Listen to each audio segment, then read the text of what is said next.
have been serving the citizens of the state of Illinois since August of 1992. We are the first eyes and ears on an active crime scene. Many people will argue that 2016 historically was the deadliest year.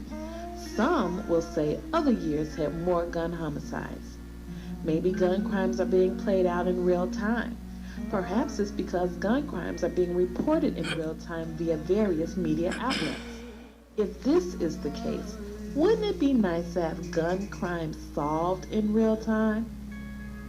I represent an organization called Lines for Lives. Our focused purpose for 2017 is to educate the public on technology that is available today that will put the brakes on this out-of-control state of emergency due to the plague of gun violence. This technology is not a quick fix. This technology will not be accepted overnight. This technology will be met with extreme opposition from all over the country. This technology is barcoding for bullets. A company called Ammunition Coding System has developed technology that will laser engrave each bullet and its casing. Serialize the bullets and the casings. So eventually, allowing for any police department to track the bullet from a crime scene directly to the purchaser. That does not mean that the purchaser was the trigger man. Modern technology providing accountability at its finest. In August of 2016, Illinois House Bill 6615 was introduced by Illinois State Representatives Sonia Harper and Mary Flowers, and have gained support of their colleagues downstate. But they cannot do it alone. That's why I'm here today to encourage the community to share this information, call your state representatives, and strongly urge them to support what is now, for 2017, Illinois House Bill 271.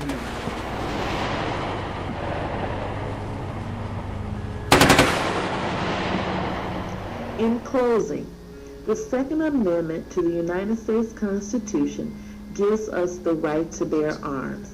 It does not give us the right to shoot up the mall, perform drive-bys at the daycare, or shoot into crowds at the bus stop.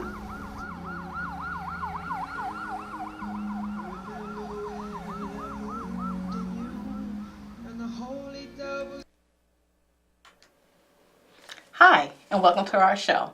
My name is Delisha Bonkley, and I'm the Executive Director of Lines for Lives. We are locally operated here in Chicago, and this is our second show for CAN TV. We would like to encourage you to call in with your questions about Illinois House Bill 271. You can call us at 312-738-1060. Again, our call-in number is 312-738-1060.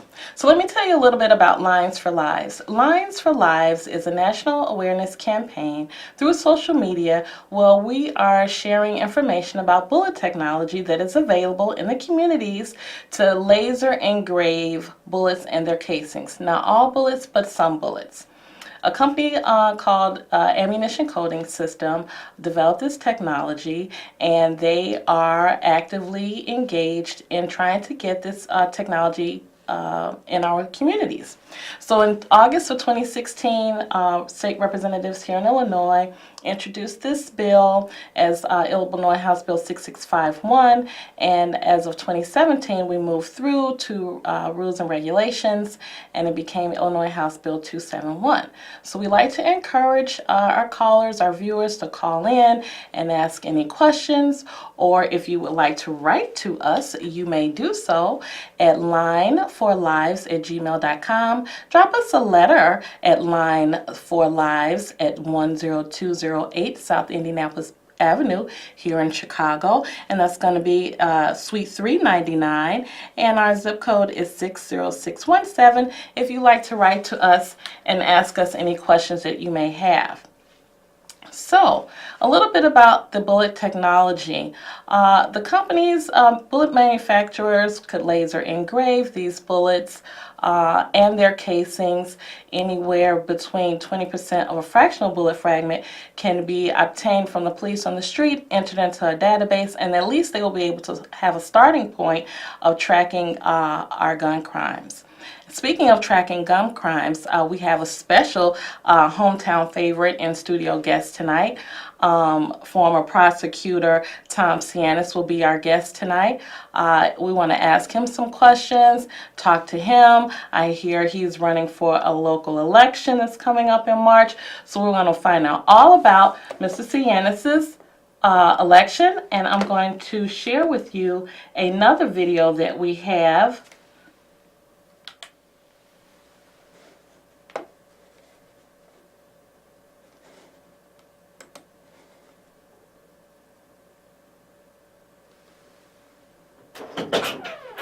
Is that the Straight Talk or the top it's three? Straight Talk.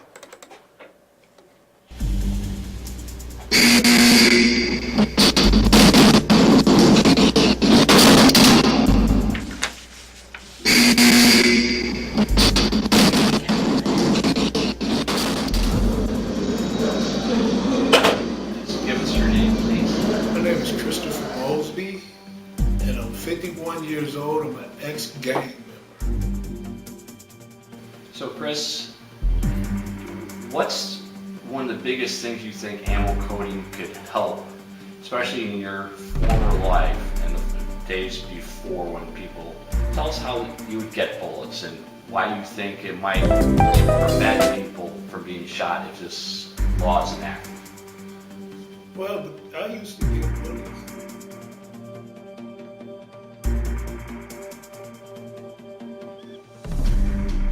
Well, I used to get bullets. I used to have people go buy bullets for me. I used to pay somebody to get them for me. And then I'd be able to protect myself and get a rival gang member, shoot a rival gang member, a guy that comes in the neighborhood disrespecting us and all that.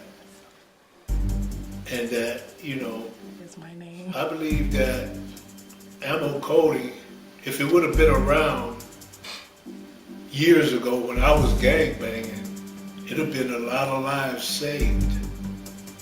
Or just been a lot more people put in prison, And the reason why you think that more lives were saved is because, why would that stop somebody from selling you these bullets or buying them for you? Yes, and I do believe that it would stop a person from going out and buying bullets for you because they know that they're going to get in trouble, that it's going to lead back to them. It's not going to lead to you, but it'll lead back to them. And 9 times out of 10, they're going to tell who they bought them for.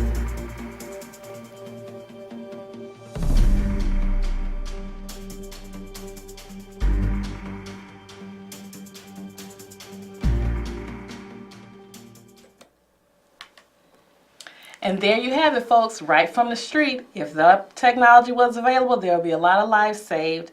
And as a prosecutor, my special guest tonight, Tom Sianis. Thank you, Tom, for joining us. Thank you, Delisha. I appreciate it for having the opportunity to be here today. Welcome. So Mr. Sianis is running for Cook County Circuit Court Judge, but we invited him on tonight as a former prosecutor in the state of Illinois. And so we want to talk to him and see what your take is on our bullet technology as a prosecutor. How do you feel that this technology would help solve crimes once they hit your desk? So I was at the state's attorney's office in Cook County from 2005 till 2012. I worked on cases from child support enforcement, domestic violence, to criminal sexual assault cases, and on felony review we worked on gun cases, shootings, along with murders and different things. It's a very difficult process when you're dealing with cases where the evidence to prove the case up starts in felony review and then gets ultimately in the court system. The evidence needed is a lot of things. You have witnesses, you need to talk to victims of shootings, and finding the people who actually did the crime. So a big problem with that was finding the witnesses. Sometimes when you have a shooting, the witnesses don't want to appear for whatever reason. So you go look at the actual physical evidence at that point. So the physical evidence would be the gun casings or the gunshot residue that would be on the shooter or ultimately the victim or whatever it is. Finding the casings with nothing on them, with no witnesses to prove it up, is a difficult process to prosecute the case.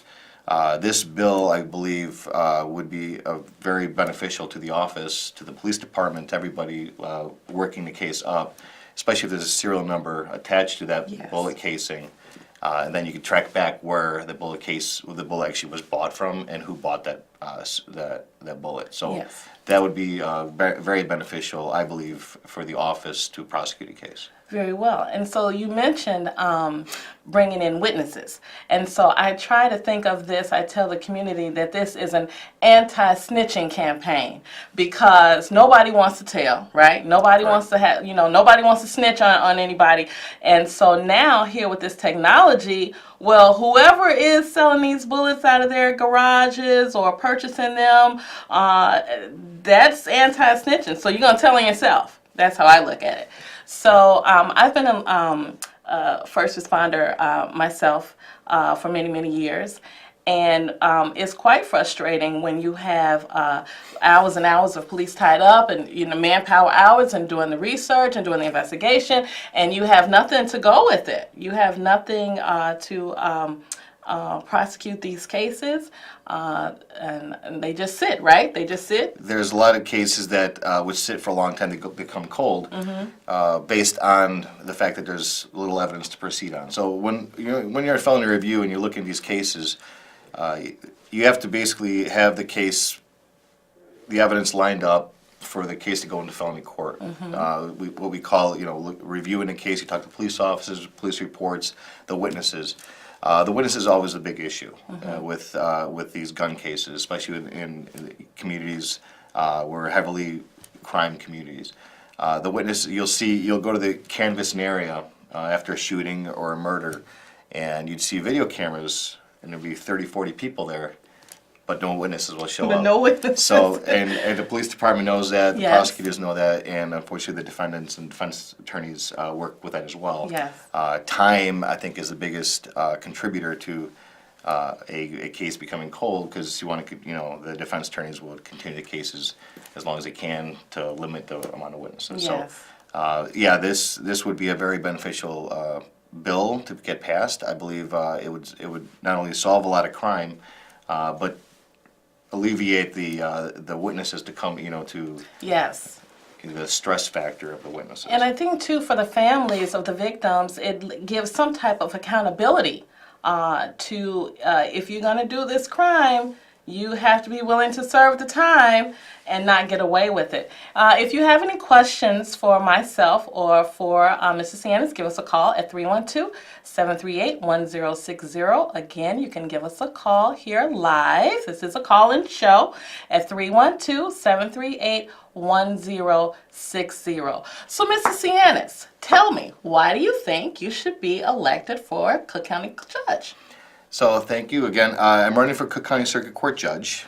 This election's coming up March the 20th. Early voting starts March 5th. I have the experience of the... Oh, we have a caller. We have a caller. Caller, go ahead.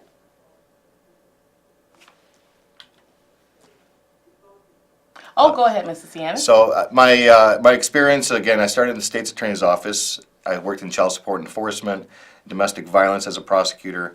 I was a prosecutor for criminal sexual assault cases in the child sex crimes unit, along with going into felony review, working more violent crimes and the cases that proceeded. After the state's attorney's office, I started working for Jesse White under the Secretary of State's office, working as the Enforcement Division Chief of the Illinois Securities Department. And if you're not familiar with that, we regulate investment advisors, financial planners, and my department that I supervise 12 attorneys. We have what's called Enforcement Division, and we work with the SEC, the FBI, U.S. Attorney's Office, to work on cases, the Bernie Madoff type cases. The cases where people invest their money and there's these rogue people out there that would they take their money, either straight up theft or misappropriate the money or mislead the investors as to what they're doing. So speaking of security investments, were you working there when Bitcoin hit the scene? We are, yes. Are you still? Bitcoin is. We're looking at Bitcoin. We have cases that involve. We have a caller. Oh, we have a caller. Caller, go ahead. How will you guys put on the codes on the bullets? How are we putting the codes on the bullets? Thank you, caller. So the bullet technology, it's like a Microsoft licensing, and the manufacturer has a device that they put onto their machinery that they're already machining the bullets, and it's laser engraved. So it's done with the laser, and they go on the bullet casings and their cartridges. And that was how the police will be able to track the purchaser of the bullets. Thank you, caller. Okay, Mr. Cianis, So you would continue. yeah, we're working on. We have a couple cases that we've looked at with Bitcoin. Not necessarily Bitcoin itself. Crypto and The cryptocurrency yes. and really the technology behind Bitcoin is what the value of Bitcoin is. It's Okay. called blockchain. But right now we're looking at cases. Oh, we have another caller? Oh, we have another caller. Caller, go ahead. Yes, Mr. Cheeseburger Man. Yes. I've seen you on a different program, and you have my vote. But I want to say this, please. Why is it that there could be a crime, and it has nothing to do with bullets, some bully on the street, right, goes down, 3 o'clock in the morning, shoots someone, and nobody sees nothing. But let a policeman go down there and be chasing somebody and shoot them, and guess what? There's 250 at least witnesses. That's what's wrong. Bullets and guns aren't wrong. It's the people that put up with it. If you don't put up with it, that, believe me, all that stuff would dry up. But as long as we have the people in office right now, ain't nothing going to change. I'm 70 years old. In the last 30 years, not a thing has changed. So, except for the worst. So, Mr. Diaz, please promise me that you'll stop all of that stuff, or try to. Thank you. Thank you, caller. Like I said, with the this new technology, and hopefully it comes into play, it's another piece of evidence to put together the case for the police department, for the prosecutor putting the case forward. As a judge, I'm not advocating one way or another, because we abide the law. We put we would apply the facts to the law and hear both sides of the case. I will tell you that looking at these cases as both as a state's attorney's office and my private sector of working at the Billy Goat Tavern, my family business. I've talked to people, I've worked with people, and I'll be fair. I'll be a judge who will listen and a judge who's not judgmental. I believe everyone has to bring their case to court, and going forward, I think these are things that we can do to bring down the crime aspect. As another tool for the police department to use, for witnesses to come forward, especially if you can trace back the bullet of where it actually came from. You could go back and then the police have another avenue to work on. And as a city, as a whole, I know the police department pays out a lot of money for wrongful convictions even. And so if this technology even was available, it would be cost effective for the police on its own, because at least then you don't have to waste time prosecuting someone that wasn't even there, or whatever that case may be too. So it just clears everybody. We do it for everything that we purchase. All of our purchases have some type of coding on them to trace back. So I don't see why any different. They scan your driver's license when you go to buy certain beverages at certain locations. So they know you make those purchases. Why would our ammunition be any different? And it's not all ammunition. It's just handguns, street handguns. It's not, your hunting rifles and those things. They're not allowed in the city anyway, right? Yeah, and I agree. I think it could be a tool for the defense as well. If the bullet that is put on, the shooting happens and someone is charged with that crime, then a bullet is found to have been bought by somebody else or whatever it is, the defense attorney could work with that as well. I think it's a great idea. I think the plan. I'm not a legislator, but an advocate for it. It is a good tool for both prosecution and for the defense, I believe. You could take, like you said, there is the expungement factor, the fact that exoneration of people who've been charged. This could be a tool for both sides, I believe. Great. So let me ask you some questions. North Side or South Side sports fan? So, again, my family owns a Billy Goat Tavern in Chicago. If you know the story, in 1945, my dad's uncle took the goat into Wrigley Field for good luck. The Cubs were winning 2-1. They lost that World Series because not only did they offend his goat, because he was kicked out of Wrigley Field, then my dad's uncle then put a curse on the Cubs for 71 years. We did have a party in 2016 to reverse the curse, right before the playoffs started. Right before. Cubs won the World Series. I do take a little bit of credit for that. So, we grew up in the North Side. I've been a Cubs fan. I do like the Sox as well. Yes. I'm, like to play both sides there. Course. But we, my family's been tied with the Cubs for a long time. So I grew up flipping burgers, went to law school, became a prosecutor, and then I work for the great Jesse White. So the securities department right now is a very strong area where people can. There's good investment advisors and there's people out there that are not as good. So we ask everyone to investigate before you invest. Look at CyberDrive Illinois. You can ask it's called the CRD. It's their way to register investment advisors. Please look, if you're investors, please do that. It's a very proactive way to watch your investments. Okay, and we have a couple minutes left. If you have any questions, you want to give us a call, have any questions about our bullet technology, or you have any questions for Mrs. Cianis, you can call us at 312-738-1060. Again, our number is 312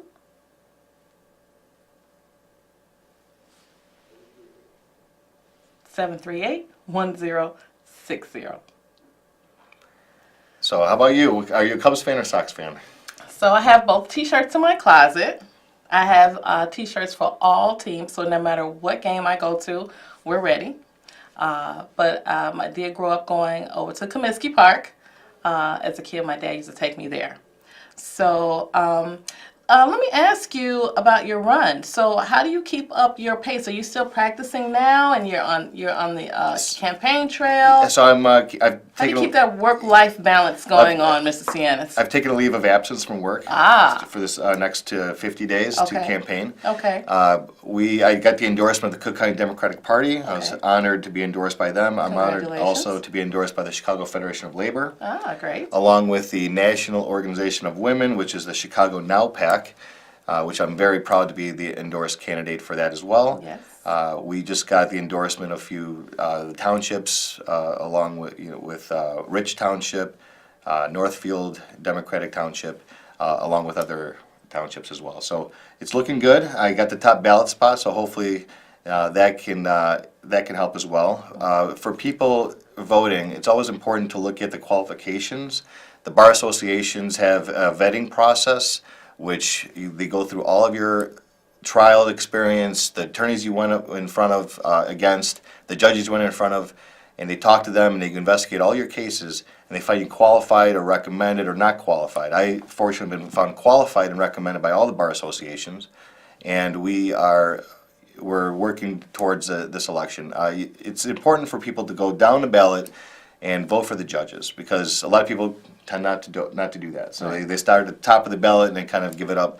But the first time the public actually sees someone they voted for is usually a judge. They're not going to go in front of the governor or anybody else, but they will eventually sometime in their life, or a family member can go in front of a judge.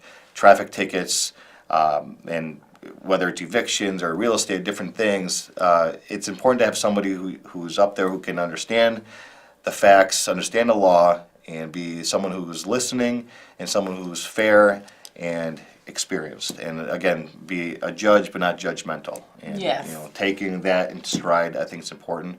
Again, it's Tom Cianis. I'm running in this election, and we are full force in the campaign mode right now. All right. Well, Mr. Cianis, thank you. You heard it here first, people.